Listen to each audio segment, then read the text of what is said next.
started as we go across to Carrie, who is going to be talking to us about the no pollution resolution. I know you've been chatting with SWMCOL for a while now. Yeah, I've been chatting with Selma Ellie for quite a while, who's the public education assistant for SWMCOL, and we're speaking about the no pollution resolution, and we have a little bit more to speak about in regards to that and what you have coming next. So good morning, Selma. Good morning. Thanks for having me again. Thanks for being here again. No problem. Always nice chatting with you. Sure. Thanks so much.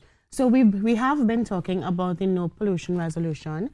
This is a one-year campaign that runs until the end of this year. Right. And of course, within that campaign, we have a competition that ends next month at the end of February. Which is always exciting because people like winning things, right? Of course, there's a lot of fun stuff to win. And the things that you win also help the cause.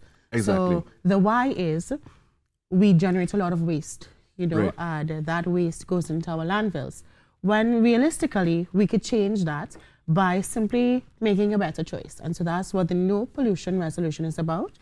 Changing the choices we make to make a positive impact on the environment. To make a positive impact on the environment, but also on ourselves. Right. The last time I was here, we spoke about how everything is connected. Right. So the waste that you discard eventually comes back around to you, either in a good way or a bad way. Right. You know? So if that waste is recycled, then it comes back to you in a good way. If it's not and you pollute the environment, then it comes back to you through flooding or other means. Right. You know, it could be in the food we eat. It could be in the air we breathe. Good, because we spoke about that last week. And you also did some homework. Nice yes, of course. Nice to see that. So today, we just want to touch on a couple other programs that SWMCOL has. Right. The first is the CYOP, which is the Community Youth Outreach Program. That's a program where we go into schools and we talk to students about how their litter affects the environment. So what age group are we talking about? We are talking from preschool to tertiary education. Okay. And over the last year, we have managed to reach just over 28,000 students, which is an excellent number. And so we have gone from students at the age of 4 up until in their 20s. Yeah. And so we would discuss how choices they make would also affect their environment and also themselves. We have also launched a PSRP, which is the Public Sector Recycling Program. Okay. And in that program, we focus on waste generated by government organizations. So we really focus on paper and beverage containers. And so if you are non-governmental, then the program for you is WRAP, which is Workplace Waste Reduction and Recycling Program. Workplace Waste Reduction and Recycling Program. Yeah. If you think about it, when you're on work, we use a lot of paper.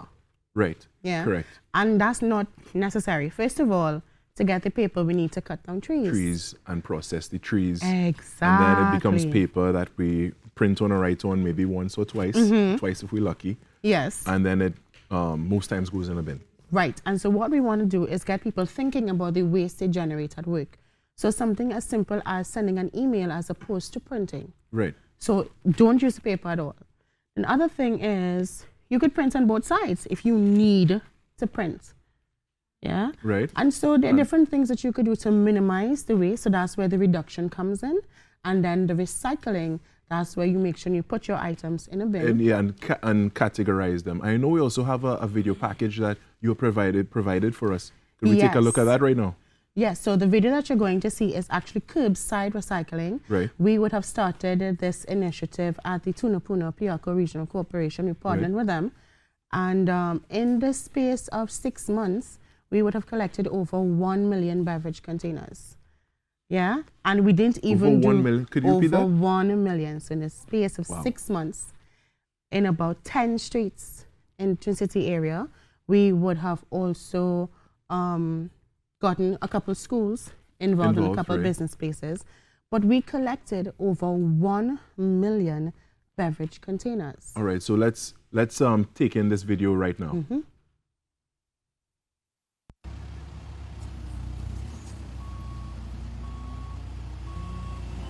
I work at the Guanapo landfill site.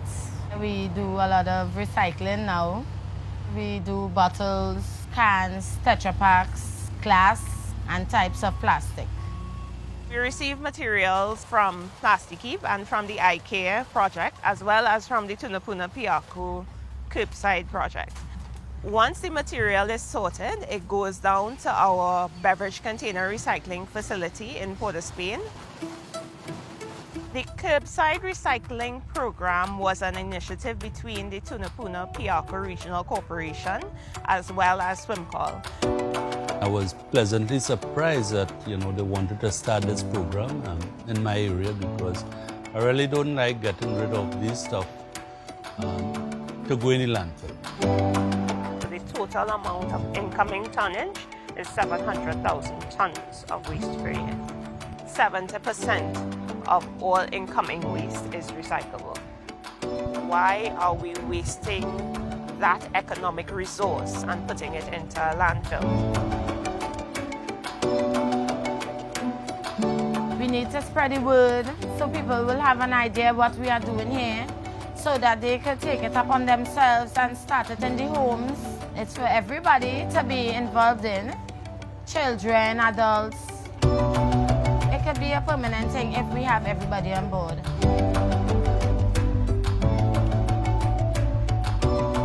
We realized that we were able to pick up 1 million containers in the first 6 months, and that's only a small part of Trin City.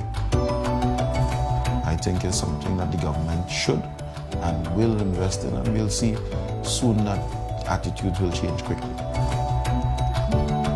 It doesn't take much to contribute in a positive way. It's just a matter of taking the learnings from this program, and refining it a bit and, implementing it in other areas. If other regional corporations come on board, then we can get a national curbside collection program going. This could be implemented in a period of 6 months to a year. We can achieve full-scale recycling.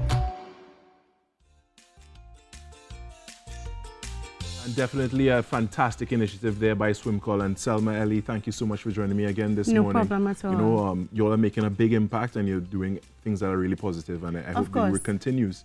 And of course, we support you here with the No Pollution Resolution. Yes, definitely. All right. If you want additional information, feel free to contact us via Facebook, Instagram, or you can simply call our office at 625-6678. All right, Selma Ellie, Public Education Assistant and Communication, Sales and Marketing of SWMCOL. Thank you so much for joining us.